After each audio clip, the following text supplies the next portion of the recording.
د ولی الله صاحبزاده ټیک ټاکر په اړه د پښتنو افغانانو لپاره مهم خبر. ولی الله صاحبزاده له یو عربي عراقي حس په نوم له یو ټیک ټاکر سره سیالي لري.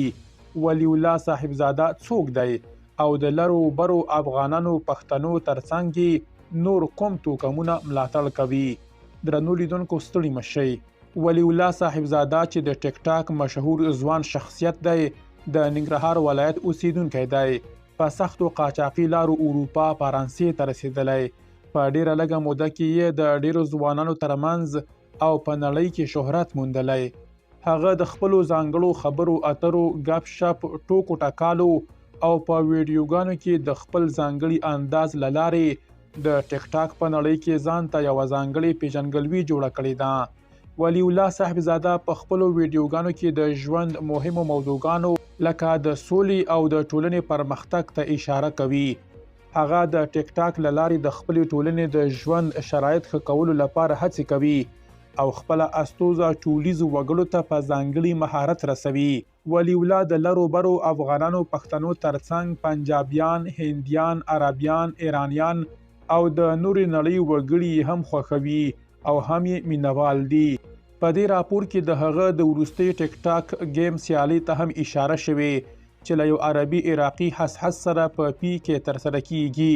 دغه سیالي چې د 2024 زیږدیز کال د نومبر پر 23 د افغانستان پر وخت د شپې پر 10:30 بجې او د پاکستان پر وخت د شپې پر 11 بجو ترسره کیږي. په ټیک ټاک یې په دې وروستیو کې د وګړو خورا ډیر پام ځان ته رااړولی دی او د دې په وسیله د ولی الله صاحبزاده ټیک ټاکر د هڅو او د ټیک ټاک له نړیوالې ټولنې سره د اړیکو د لا پیاوړتیا لپاره واره رامنځته شوې ده.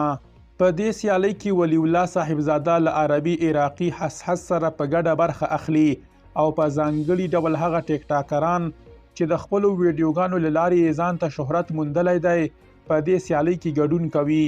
د دې سیالۍ موخه دا ده چې ځوانان د خپلو هنري او فني مهارتونو په مرسته خپله وړتیا نړیوالو ته وړاندې کړي او د پښتنو افغانانو لپاره به یوه ځانګړې استوزه هم ورکړي چې څنګه د ټیک ټاک له لارې خپلې ټولنې ته چوپړ وکړي. ولی الله صاحبزاده غواړي چې د خپلو افغانانو پښتنو لپاره په راتلونکي کې خدمت وکړي. پښتانه افغانان ولې د ولی الله صاحبزاده ټیک ټاکر ملاتړ کوي؟ ولی الله صاحبزاده د خپلو ویډیوګانو له لارې د ټولنې د یووالي او پرمختګ لپاره کار کوي. پښتانه افغانان چې د یوې خونړۍ جګړې او ګډوډۍ سره مخ دي کولی شي د هغه له پیغام او خبرو څخه ګټه پورته کړي او خوند ترې واخلي او د سولې او ثبات پر لور ګامونه پورته کړي. د ټیک ټاک له لارې ولی الله صاحبزاده د ځوانانو لپاره یو رول ماډل جوړ شوی دی. هغه نه یوازې د خپلو خبرو اترو او ګپ شپ له لارې شهرت موندلی بلکې په خپلو ویډیوګانو کې د ځوانانو لپاره ښې استوزې وړاندې کوي. په ټیک ټاک کې د پښتنو ځوانانو برخه اخیستل کولی شي د پښتني کلتور او پیژند د پیاوړتیا لامل شي. د ولی الله صاحبزاده فعالیتونه په دې اړه د وګړو پوهاوی ډیروي. د ټیک ټاک له لارې پښتانه افغانان کولی شي خپلې وړتیاوې نړیوالو ته وښیي.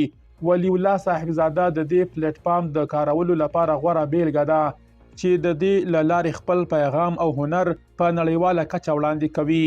ولی الله د ټیک ټاک له لارې نه یوازې د خپل ځان لپاره شهرت جوړ کړی بلکې د ټولنې لپاره ښې استوزې هم وړاندې کوي. پښتانه افغانان باید له هغه څخه الهام واخلي او د ټیک ټاک په څیر له پیاوړو پلیټ فارمونو څخه ګټه واخلي ترڅو د خپلې ټولنې د پرمختګ لپاره نور ګامونه پورته کړي. د ولی الله په څیر ټیک ټاکران نه یوازې د افغان ځوانانو لپاره الهام بخښونکي دي بلکې د ټیک ټاک له لارې موږ کولی شو د خپلې ټولنې مسلې په نړیواله کچه راپورته کړو. ولی الله صاحبزاده تل د پښتنو افغانانو ترمنځ د یووالي او مینې راټوکېدو غوښتنه کوي. درنو لیدونکو له ملتیا مننه.